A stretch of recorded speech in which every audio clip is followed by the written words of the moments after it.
Hi all, welcome back to my YouTube channel. I hope ಎಲ್ಲರೂ ಚೆನ್ನಾಗಿದ್ದೀರಾ. ನಾನು ಚೆನ್ನಾಗಿದ್ದೀನಿ ಆ್ಯಂಡ್ ಲೆಟ್ಸ್ ಗೋ ಹೆಡ್. ನಾನು ನಮ್ಮ ಮಮ್ಮಿಗೆ ಅಂತ ಹೇಳಿ ಲಾಸ್ಟ್ ಟೈಮ್ ಜಯನಗರ್ಗೆ ಹೋದಾಗ ಒಂದಷ್ಟು ಡ್ರೆಸ್ಸಸ್ ತೊಗೊಂಡಿದ್ನಲ್ಲ, ಸೊ ಅದನ್ನು ಕೊಟ್ಬಿಟ್ಟು ಸರ್ಪ್ರೈಸ್ ಮಾಡಿ ಖುಷಿ ಪಡಿಸೋಣ ಅಂತ ನಮ್ಮಮ್ಮನ ಹತ್ರ ಹೊರಟಿದ್ದೆ. ಅಲ್ಲಿ ನಮ್ಮಮ್ಮ ಬಟ್ಟೆ ನೋಡ್ತಾ ಇದ್ದಾಗೇ ತುಂಬ ಖುಷಿಪಟ್ಟರು, ತುಂಬ ಇಷ್ಟನೂ ಪಟ್ಟರು. ಆ್ಯಂಡ್ ಒಂದು ಮಾತು ಹೇಳಿದ್ರು, ಏನಕ್ಕೆ ಇಷ್ಟೆಲ್ಲ ಖರ್ಚು ಮಾಡ್ತೀಯಾ ಅಂತ. ಆ್ಯಂಡ್ ನಾನೇನು ಹೇಳಿದೆ ಅಂದರೆ, ನಿನಗಿಂತ ಇದು ಯಾವುದೋ ಹೆಚ್ಚಲ್ಲಮ್ಮ ಅಂತ.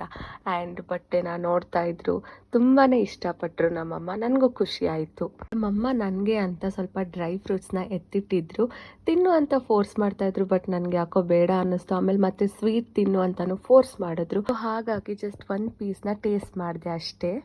ನಾನಿವತ್ತೊಂದು ಸ್ವಲ್ಪ ಲೇಟಾಗಿ ಎದ್ದಿರೋದ್ರಿಂದ ನನಗೆ ನಾಷ್ಟ ತಿನ್ನಬೇಕು ಅಂತ ಅನ್ನಿಸ್ತಾ ಇತ್ತು, ಬಟ್ ಎಲ್ಲೂ ತಿನ್ನೋಕ್ಕಾಗಲಿಲ್ಲ. ಹಾಗಾಗಿಬಿಟ್ಟು ನಮ್ಮಮ್ಮ ಹತ್ರ ಬಂದೆ. ಸೊ ಹೀಗೆ ನಾನು ಸಿಂಪಲ್ಲಾಗಿ ಒಂದು ಮ್ಯಾಗಿ ಮಾಡ್ಕೊಳ್ಳೋಣ ಅಂತ ಹೇಳಿಬಿಟ್ಟು, ಸೊ ಇವಾಗ ನಾನು ನಾಷ್ಟಕ್ಕೆ ಮ್ಯಾಗಿ ಮಾಡ್ಕೊಳ್ತಾ ಇದ್ದೀನಿ. ಫೈನಲಿ ಮ್ಯಾಗಿ ರೆಡಿ ಆಯಿತು. ಟೇಸ್ಟ್ ಮಾಡಿದೆ, ತುಂಬ ಸಖತ್ತಾಗಿ ಬಂದಿದೆ. ಸಿಂಪಲ್ ಆಗಿದ್ರು ತುಂಬ ಚೆನ್ನಾಗಿ ರುಚಿಯಾಗಿ ಬಂದಿದೆ. ನಾಷ್ಟ ಎಲ್ಲ ತಿಂದಿದ್ದಾಯಿತು. ಅದಾದಮೇಲೆ ನಾನು ನಮ್ಮಮ್ಮ ಅವ್ರ ಫ್ರೆಂಡ್ ಮನೆಗೆ ಹೋಗೋಣ ಅಂತ ಅಂದ್ಕೊಂಡಿದ್ವಿ. ಸೊ ಅಲ್ಲಿಂದ ಸ್ನ್ಯಾಕ್ಸ್ ಶಾಪಿಗೆ ಹೋಗಬೇಕು ಅಂತ ಹೊರಟ್ವಿ. ಸ್ನ್ಯಾಕ್ಸ್ ಎಲ್ಲ ತೊಗೊಂಡಿದ್ದಾದ್ಮೇಲೆ ಫೈನಲಿ ನಮ್ಮಮ್ಮ ಅವ್ರ ಫ್ರೆಂಡ್ ಮನೆ ಹತ್ರ ಬಂದೇ ಬಿಟ್ವಿ. ಸೊ ಇವಾಗ ಅಲ್ಲಿಗೆ ಹೋಗ್ತಾ ಇದ್ದೀವಿ. ಫೈನಲಿ ಮನೆಗೆ ಬಂದೇ ಬಿಟ್ವಿ. ಈ ಮಗು ಹೆಸರು ಬಂದುಬಿಟ್ಟು ಆದ್ವಿಕಾ ಅಂತ. ನಮ್ಮಮ್ಮಂಗೆ ತುಂಬ ಇಷ್ಟ ಅವಳನ್ನ ಕಂಡ್ರೆ, ನನಗೂ ಕೂಡ ತುಂಬ ಇಷ್ಟ. ಅವಳನ್ನ ನೋಡ್ಬೇಕಂತ ತುಂಬ ತಿಂಗಳಿಂದ ಆಸೆ ಇತ್ತು. ಬಂದ್ವಿ, ಅವಳ ಜೊತೆ ಟೈಮ್ ಸ್ಪೆಂಡ್ ಮಾಡೋಣ ಅಂತ ಎಷ್ಟೊತ್ತು ಮಾತಾಡಿಕೊಂಡು ತಿಂದ್ಕೊಂಡು ಹರಟೆ ಹೊಡ್ಕೊಂಡು, ಓ ಮೈ ಗಾಡ್ ವಾಟ್ ನಾಟ್, ಸಖತ್ ಮಜಾ ಮಾಡಿದ್ವಿ. ಅವಳನ್ನ ನಾವು ಡಾಲಿ ಅಂತ ಕರಿತೀವಿ. ಅವಳು ಸೇಮ್ ಡಾಲ್ ಥರನೇ ಇದ್ದಾಳೆ ಅಂತ ಹೇಳ್ಬೋದು. ತುಂಬ ಕ್ಯೂಟು, ಎಷ್ಟು ಚೆನ್ನಾಗಿರ್ತಾಳೆ ಅಂದರೆ ಎಲ್ಲರ ಜೊತೆ ನಕ್ಕೊಂಡು, ಎಷ್ಟು ಅವಳ ಜೊತೆ ಇದ್ದರೆ ಟೈಮ್ ಹೋಗಿದ್ದೇ ಗೊತ್ತಾಗೋದಿಲ್ಲ. ಆದಮೇಲೆ ಆದ್ವಿಕಾ ಅವರಮ್ಮ ಕಿಚನಲ್ಲಿ ಏನೋ ಕುಕ್ ಮಾಡ್ತಾಯಿದ್ರು. ಏನು ಕುಕ್ ಮಾಡ್ತಿದ್ದೀರಾ ಅಂತ ಕೇಳಿದ್ರೆ ಫ್ರೈಡ್ ರೈಸ್ ಅಂತ ಹೇಳಿದ್ರು. ಆಮೇಲೆ ಈ ಕಡೆ ಡಾಲಿ ಹತ್ರ ಬಂದು ನೋಡಿದ್ರೆ ನಮ್ಮಮ್ಮನ ಜೊತೆ ಅದು ಎಷ್ಟು ಖುಷಿಯಾಗಿ ಆಟ ಆಡ್ತಾ ಇದ್ದಾಳೆ ಅಂದರೆ, ರೂಮಲ್ಲಿ ಓಡಾಡಿಕೊಂಡು ಅಲ್ಲಿ ಇಲ್ಲಿ ಅವಸ್ಕೊಂಡು, ಓ ಮೈ ಗಾಡ್, ಅವಳಿಗೇನೋ ಒಂಥರ ಖುಷಿ ಆಗಿಬಿಟ್ಟು ತುಂಬ ಎಕ್ಸೈಟೆಡ್ ಆಗಿದ್ಲು. ಸೊ ನಮ್ಮಮ್ಮನ ಜೊತೆ ಆಟ ಆಡ್ತಾಯಿದ್ಲು. ನಮ್ಮಮ್ಮನಿಗೆ ಅವಳನ್ನ ಕಂಡ್ರೆ ಇಷ್ಟ, ಅವಳಿಗೆ ನಮ್ಮಮ್ಮನ ಕಂಡ್ರೆ ತುಂಬಾ ಇಷ್ಟ.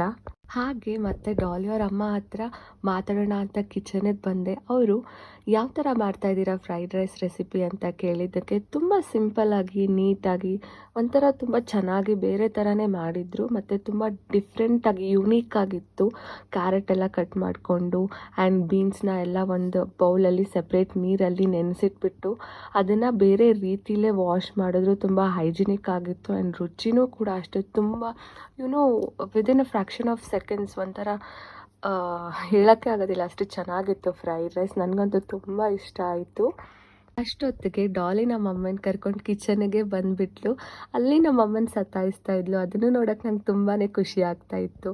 ಇವಾಗ ಫ್ರೈಡ್ ರೈಸ್ ಎಲ್ಲ ರೆಡಿ ಆಯಿತು. ಡಾಲಿಯವರಮ್ಮ ಫ್ರೈಡ್ ರೈಸ್ ತಿನ್ನೋಣ ಬನ್ನಿ ಅಂತ ಪ್ಲೇಟಿಗೆ ಸರ್ವ್ ಮಾಡಿಕೊಟ್ರು. ಎಷ್ಟು ಯಮ್ಮಿ ಆಗಿತ್ತು ಅಂದರೆ ಸಖತ್ತಾಗಿತ್ತು. ಊಟ ಮಾಡಿ ಒಂದು ಸ್ವಲ್ಪ ಹೊತ್ತು ಮಾತಾಡಿಬಿಟ್ಟು ಇನ್ನೇನು ಮನೆಗೆ ಹೊರಡ್ತಾ ಇದ್ವಿ. ಡಾಲಿಗೆ ಇಷ್ಟನೇ ಇರಲಿಲ್ಲ ನಮ್ಮನ್ನು ಕಳಿಸೋದು.